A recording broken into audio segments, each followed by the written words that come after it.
In previous videos, I've shown you the differences between composite, S-video, RGB and even component cables for the PlayStation 2. Many people in 2026 are still looking to get the best out of the console, and while I cannot tell you which is best for your personal setup, at least I can show visually what differences are expected between the cables.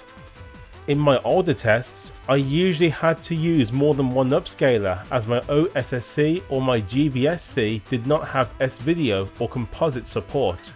The Retroscaler 2X did, but that upscaler was not as good as the OSSC or the GVSC. In March 2026, I acquired the Retrotink 5X to replace the GVSC, and with it, I can now fairly test composite, S-video, and for today's video, component. If you are wondering, RGB SCART looks as good as component provided the cables are of good quality. To test the three cables, I used the 1920 by 1440 mode in the Retrotink 5X across all games and cables, and on screen now are the other settings I used for the upscaler. I'm still new to the Retrotink 5X, but I have a better idea of the settings that I personally like to use. For certain titles that use 480p or benefit from OPL's forced 480p output with GSM, those games feature here as well. Let's begin.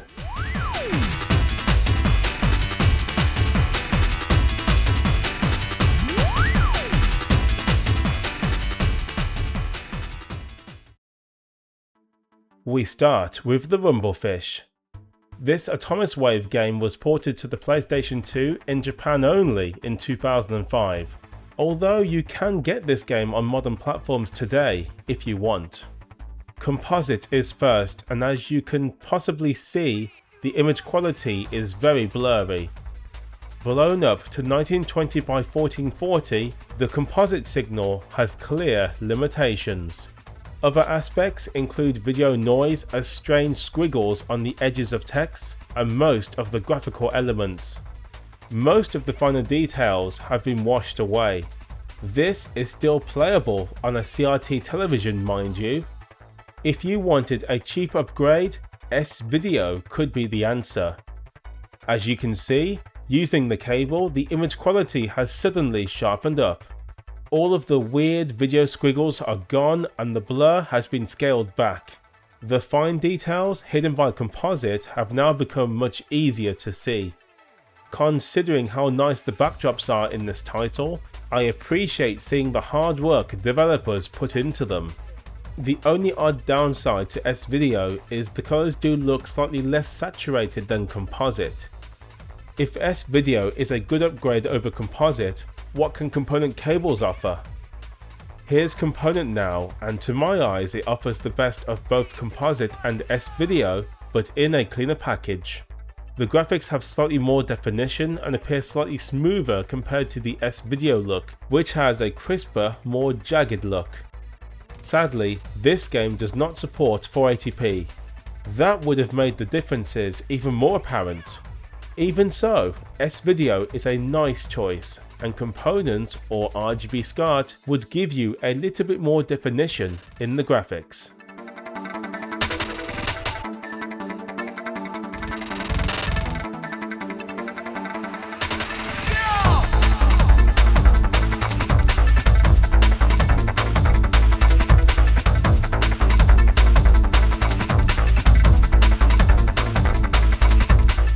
Next, it's Ibara. This Japanese exclusive shoot 'em up was ported to the PlayStation 2 from the arcade in 2006. I'm terrible at these titles, so forgive my shocking gameplay here. Using composite, I did have a tough time playing. There's so much going on screen, half the time I was hit by something I couldn't see coming. It's not entirely the cable's fault, but it wasn't helping. The usual aspects of composite also return. Weird video noise, undetailed and blurry image are all present. On a CRT television, this would look okay, but let's see if S-video makes a difference. It is definitely much easier to see now. Strangely, the game still looks a bit blurry. It's certainly not as clear as the Rumblefish. different games, different genres, different results I guess. Even so, comparing the two, the strengths of S-Video are on show. Mind you, the S-Video colours are slightly muted compared to Composite. Can component video improve the image further? Yes, but not by much. The video quality is smoother, more detailed and colourful compared to S-Video, but the difference is less dramatic compared to the Rumblefish. It's quite interesting how cable output will vary from game to game.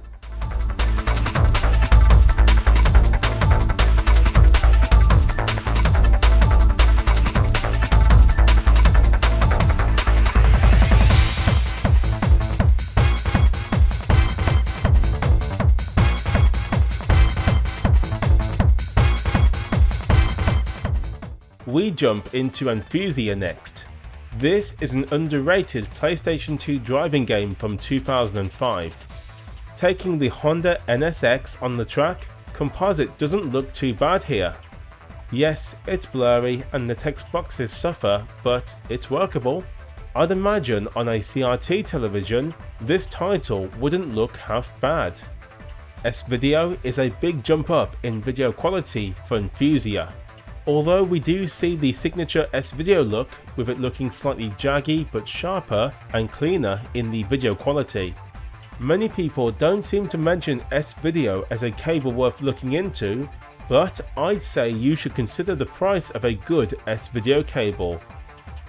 It's time for the component cable, and if you look carefully at elements such as the text boxes and the HUD, the much more refined and defined video quality is clear to see. The graphics have a smooth look with better definition and colour, even though the resolution is unchanged at 480i.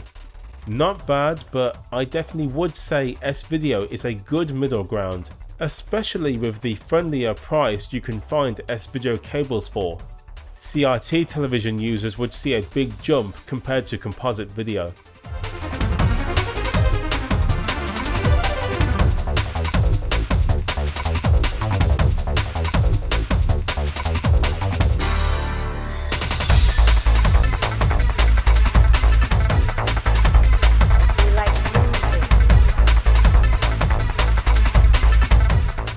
Ma Heaven Arm Fight Dream is a Japanese exclusive PlayStation 2 game released in 2005. It's a 3D fighting game and based on the anime, which I know nothing about. Sorry, maybe you can tell me more about it in the comments. With Composite, the game looks like this. When switching to S-Video, the game looks like this. When we change to Component, the game looks like this.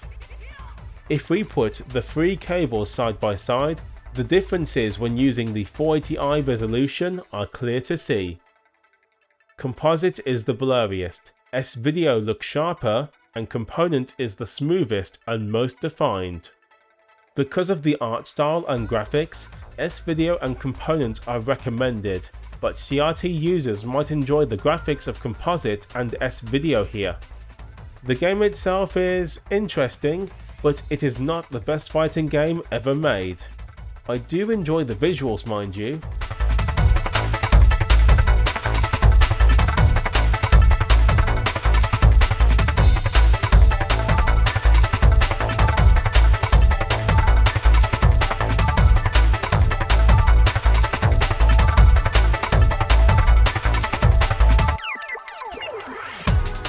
Let's try Onimusha 2.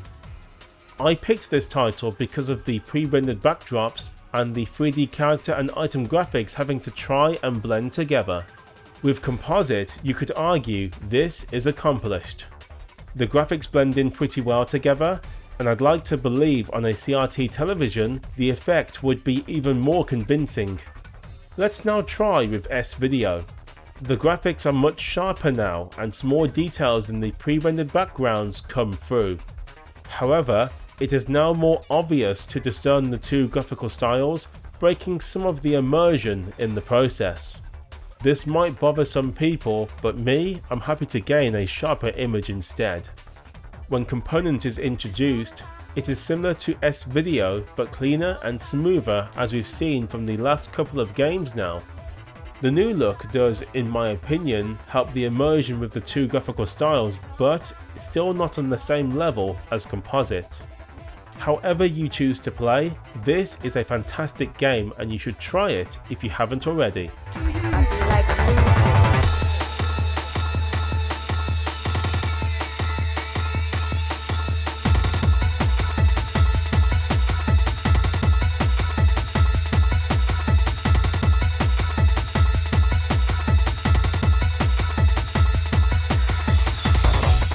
Here's the PlayStation 2 version of Wipeout Pulse. If you are shocked about this, don't worry, it was only released in Europe in 2009. It thankfully does support 60Hz as you see here. Sadly, no 480p support, at least not natively. Here's Composite and it is as expected, blurry and hard to see.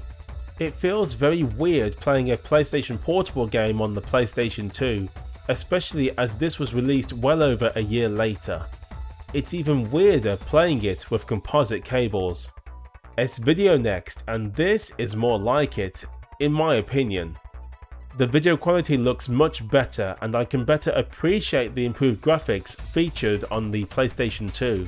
It's slightly down on colour saturation but nothing dramatic. I wonder how this might look on a CRT using S-Video. Now, something different for Component. Have a look at this!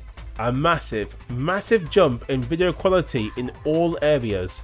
Sharpness, image, clarity, detail, all of it benefits from one change. 480p progressive scan output. However, earlier I said Wipeout Pulse didn't support 480p, so how did I do it? Using OPL and the GSM tab, I was able to change the PlayStation 2 video output from 576i or 480i to 480p. Component cables and RGB SCART cables that utilize Sync-On Green support this output. With the three together, 480p makes a big statement. If you can use 480p in your PlayStation 2 setup, do it. It can make a difference.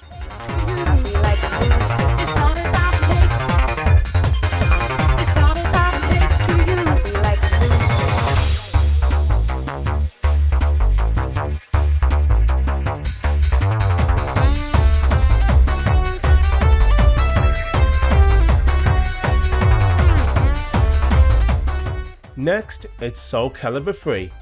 This is the arcade edition hack. Unlike Wipeout Pulse, Soulcalibur 3 does have 480p support for the NTSC versions only. The PAL version has 60Hz, but the 480p support was dropped for some reason. Using the practice mode, here's Composite. Now, S-Video. Finally, here's Component. Between the three cables and the 480p progressive scan used for Component, the differences are clear to see. Composite is blurry, S-Video is a good middle ground, and Component, when using the 480p mode, pours out a big lead in the image quality. Each cable shows a pretty clear upgrade if we cycle through each one.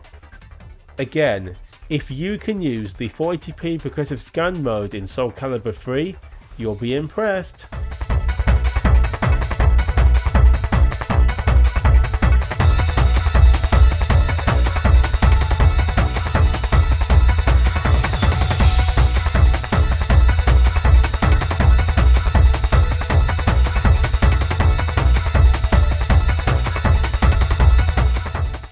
The final game I'll check out in depth is Initial D Special Stage. This is a partly translated English port of the 2003 arcade game.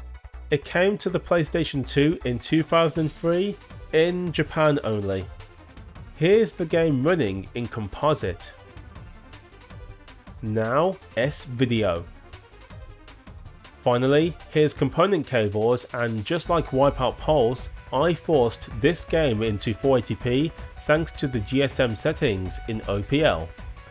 Going between the three different cables, you can see once again big changes to the image quality, The decals on the card become easier to discern as we go through each cable.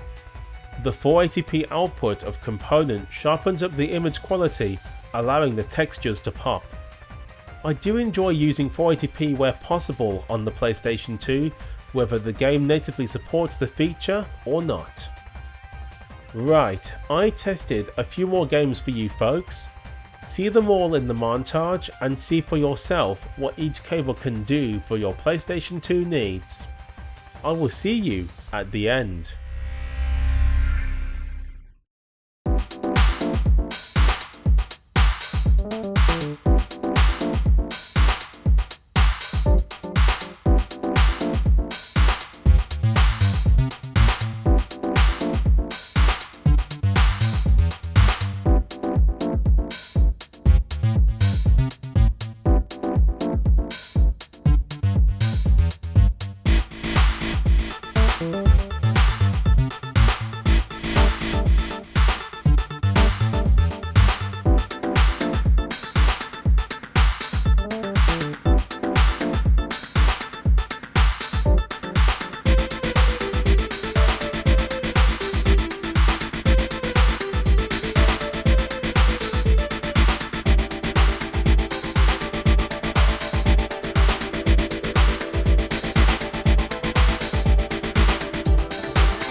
After testing the 3 cables in various games, the answer is pretty straightforward. If you want the maximum quality the PlayStation 2 can output, component cables or RGB SCART cables are the winners. But, as people don't all play on the same type of displays or upscalers or have different tastes in retro game visuals, picking one of the 4 options isn't always easy. For most people who are still using a CRT television in 2026, will shout for Composite due to it being a nostalgic look and for the strengths of a CRT television making up for Composite being blurry.